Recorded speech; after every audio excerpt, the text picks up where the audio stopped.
हम लाए हैं तूफान से किश्ती निकाल के, इस देश को रखना मेरे बच्चों संभाल के। हम लाए हैं तूफान से किश्ती निकाल के, मेरे देश को रखना मेरे बच्चों संभाल के। तुम ही भविष्य हो मेरे भारत विशाल के, इस देश को रखना मेरे बच्चों संभाल के। तो बच्चों, इस गीत को सुनने के बाद ऐसा लगता है कि हमारे देश के महापुरुष जैसे भीमराव अंबेडकर, डॉक्टर राजेंद्र प्रसाद, महात्मा गांधी, जवाहरलाल नेहरू, भगत सिंह आदि कितने सारे देशभक्त जैसे ये कह रहे हो कि हमने यह देश आपको स्वतंत्र और गणतंत्र करके दिया है और इसे आप संभाल के रखिएगा।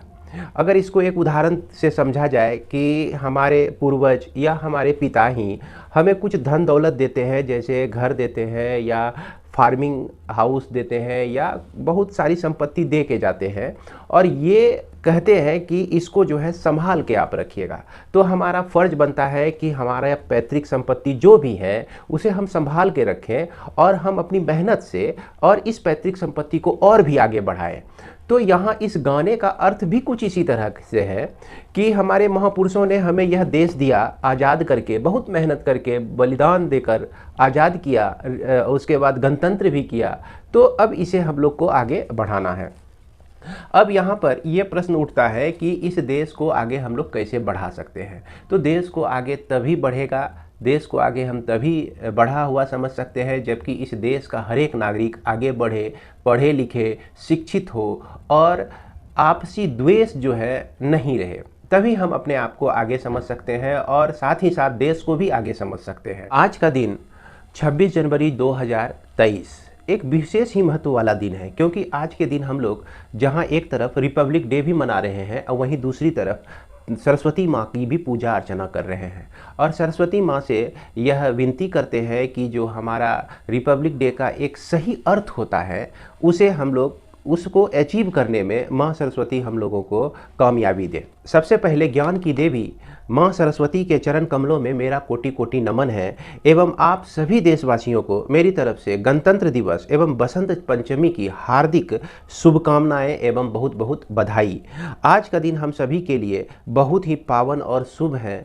जैसा कि आप लोग जान ही रहे हैं कि आज के दिन हम लोग दोनों चीज़ को मना रहे हैं, सरस्वती माँ की पूजा अर्चना भी कर रहे हैं और गणतंत्र दिवस भी मना रहे हैं। बच्चों, जैसा कि आप लोग जान रहे हैं कि गणतंत्र दिवस हम लोग क्यों मनाते हैं। गणतंत्र दिवस मनाने का सही उद्देश्य यही है कि आज ही के दिन हमारा संविधान हमारे देश में लागू हुआ था। यह संविधान हमें क्या सिखाता है? यह संविधान हमें अनुशासित रहना सिखाता है, हमें कानून के तहत अच्छा जीवन जीने की एक रास्ता हम लोग को दिखाता है।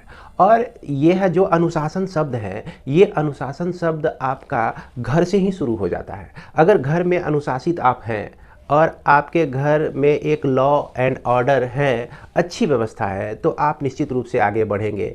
आप अपने घर से निकल के स्कूल जाते हैं, स्कूल में भी लॉ और ऑर्डर को पालन करना पड़ता है हमको, तभी हम ठीक तरह से पढ़ सकते हैं और आगे बढ़ सकते हैं। उसी तरह से देश को भी बढ़ने के लिए लॉ एंड ऑर्डर की ज़रूरत थी, एक कानून की ज़रूरत थी, एक संविधान की ज़रूरत थी, जिसके सपनों को साकार किया हमारे डॉक्टर भीमराव अंबेडकर और उनके साथ बहुत सारे साथी, बहुत सारे लोग, जिसका नाम तो मैं नहीं जानता हूं, लेकिन इस चीज़ से मैं भली भांति वाकिफ हूं कि सिर्फ यह जो संविधान लिखा गया है हमारे किसी एक व्यक्ति का योगदान नहीं है, बहुत सारे लोगों ने इसमें योगदान दिया था। तो उम्मीद करते हैं कि हमारे जो पूर्वज हमारे लिए जो सपने संजो कर लाए हैं और हमें जो यह देश को सौंपा है, इस देश को हम लोग आगे बढ़ाएं। और आगे हम तभी बढ़ा सकते हैं जब हम लोग शिक्षित हो, जब हमारा मानसिक विकास बढ़िया से हो, जब हम एक दूसरे को सहयोग करें और जब हम हमेशा ये कोशिश करें कि हमारे जो आसपास के लोग हैं वह भी आगे बढ़े। सिर्फ हम अपनी उन्नति को सोचकर देश को आगे नहीं बढ़ा सकते हैं। और अंत में मैं यह कहना चाहूँगा कि क्लास 12 के बच्चे की अभी तैयारी चल रही थी, मैथमेटिक्स का वीडियो लगातार आ रहा था। बिहार बोर्ड के बच्चों का जल्द ही एग्ज़ाम होने वाला है। आज आपका 26 तारीख हो चुका है, 26 जनवरी लगभग समझिए पार ही हो जाएगा पूजा पाठ करने में। उसके बाद आपका 2-3 दिन ही बच जाता है, चूँकि 1 तारीख को बिहार बोर्ड के बच्चे मैथमेटिक्स का एग्ज़ाम देने के लिए जा रहे हैं क्लास 12 में। तो अभी तक आप लोगों को मेरा यही कहना है कि अभी तक आप लोगों ने जो कुछ भी पढ़ा, जो कुछ भी सीखा, बस उसी चीज़ को आप मैथमेटिक्स में रिवाइज करते रहिए। अब नया कुछ सीखने की कोशिश मत कीजिए।